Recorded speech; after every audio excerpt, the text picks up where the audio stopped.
প্ৰশাসনত পৰিণত হৈছে অভিলাষী জলজীৱন আঁচনি 4 বছৰো সম্পূৰ্ণ নহল দেৰগাঁৱৰ ৰাংঢালী গাঁৱৰ জলজীৱন আঁচনিৰ প্ৰকল্পৰ কাম সম্প্ৰতি হাবি জংঘলে আৱৰি ধৰিছে প্ৰকল্পৰ গৃহ জনস্বাস্থ্য কাৰিকৰী বিভাগৰ অকমন্যতাৰ বিৰুদ্ধে ক্ষোভ উজাৰিছে অঞ্চলবাসীয়ে গাঁওখনৰ শতাধিক পৰিয়ালৰ বাবে খোৱা পানীৰ একমাত্ৰ ব্যৱস্থা হৈছে মাত্ৰ এটা দমকল এই সন্দৰ্ভত আমাক সবিশেষ জনাব সাংবাদিক চম্পক দত্তই অহাৰ প্ৰতিপন্ন হল চৰকাৰৰ জল জীৱন মিছন আঁচনি এয়া যে এক প্ৰকাৰে ফ্লপশ্বুট পৰিণত হল দেৰগাঁও সমষ্টিৰ অন্তৰ্গত এখন বিশেষ গাঁওখনৰ নাম হৈছে ৰাংঢালী গাঁও আৰু মই বৰ্তমান যিখন গাঁৱত উপস্থিত আছো এই ৰাংঢালী গাঁৱৰ যদি জল জীৱন মিছনৰ এটা প্ৰকল্প আপোনালোকক দেখুৱাও আজিৰ দিনটোত ইয়াত ঘাঁহ বন গজিছে ইয়াত ছাগলী গৰু সোমাইছে তাৰ বাহিৰে কিন্তু এই জল জীৱন মিছন আঁচনিৰ এই প্ৰকল্পটোৰ পৰা কিন্তু ইয়াৰ যিসকল ৰাইজ এই ৰাইজসকল কিন্তু পানী পোৱাৰ পৰা সম্পূৰ্ণৰূপে বঞ্চিত হৈছে প্ৰায় 100টাৰো অধিক পৰিয়ালে এটা মাত্ৰ দমকলৰ পৰা তেওঁলোকে পানী খাবলগীয়া এটা পৰিস্থিতিৰ সৃষ্টি হৈছে কেৱল মাত্ৰ চৰকাৰৰ এই ফ্লপ আঁচনিখনৰ কাৰণেই ইয়াৰে স্থানীয় জনতা আছে তেওঁলোকৰ লগতো মই অকণমান কথা পাতিবলৈ চেষ্টা কৰিম এজন বয়োজ্যেষ্ঠ ব্যক্তি বৰ্তমান মই আপোনাৰ ওচৰলৈ আহিছো যেহেতু এই প্ৰকল্পটো বহু দিনৰ আগতে বনালে হয় বহুত দিনৰ আগতে বনালে আইৰণ পানী খাই খাই জীৱন গৈছে এই 100-150 ঘৰ মানুহ মানে পানী একালত হাহাকাৰ হৈ চলি আছো এতিয়া আপোনালোকে পানী ক'ৰ পৰা খায় পানী এটা সাবধানতা টিউবৱেল আছে তাৰ পৰাই পানী অকণ খাওঁ গা ধোৱা অশান্তি খজুৱতি বেমাৰ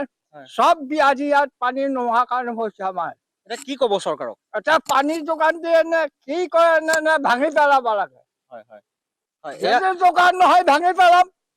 উঠাই মাৰি দিম তাৰ বাকী ফাইদা হ'ব ইয়াত এনেই থকাতকে এয়াই হৈছে জনতাৰ প্ৰকৃত মনৰ কথা তেওঁলোকৰ ক্ষোভ বাইদেউ কি ক'ব আপোনালোকে এটা দমকলৰ পৰাই পানী খায় আমি মানে এটা দমকলৰ পৰা পানী খাওঁ আজি 4 বছৰমান হ'ল এইটো বনাই থৈছে আজিলৈকে আমি পানী এখন খাবলৈ পোৱা নাই কাৰণ আমাৰ বহুত কষ্ট হৈছে পানী পৰা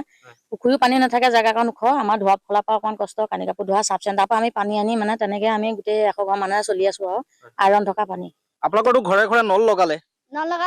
কি হ'ব ইয়াৰ পৰা পানী দিয়াটো ব্যৱস্থা নকৰিলে লগালে কি হ'ব এই যি জল জীৱন মিছন আঁচনিৰ যিগৰাকী মন্ত্ৰী বিশেষকৈ জনস্বাস্থ্য আৰু কাৰিকৰী বিভাগৰ জয়ন্ত মল্ল বৰুৱা তেখেতক কি ক'ব তেখেতক দিলে ভাল বুলি কম নিদিলে কি বুলি কম তেনেকুৱা মন্ত্ৰী কেলে আমাক ২৬ৰ নিৰ্বাচনটো প্ৰাকমুহূৰ্তত আহি আছে হয় আমি ২৬ৰ নিৰ্বাচনটো প্ৰাকমুহূৰ্তত আহি আছে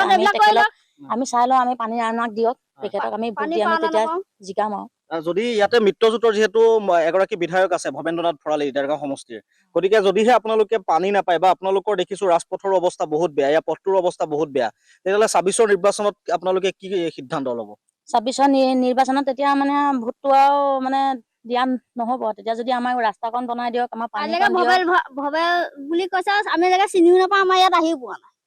নাই পোৱা আমি দেখিয়ে পোৱা নাই নামটোহে শুনিছো এয়াই হৈছে এইসকল ৰাইজৰ পোনপটীয়া আৰু স্পষ্ট কথা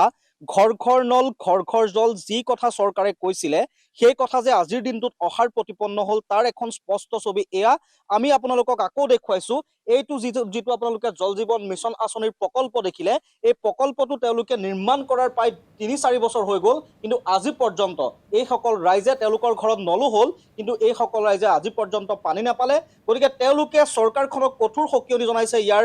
২৬ৰ নিৰ্বাচনটোৰ প্ৰাক মুহূৰ্তত যদিহে তেওঁলোকৰ এই প্ৰকল্পটো সম্পূৰ্ণ হৈ নুঠে তেওঁলোকৰ পথটোৰো বহুত এটা বেয়া অৱস্থা যদিহে এই পথটো সম্পূৰ্ণ হৈ নুঠে ধন্যবাদ জ্ঞাপন কৰিছো আপোনাক এই মুহূৰ্তত চম্পক দত্ত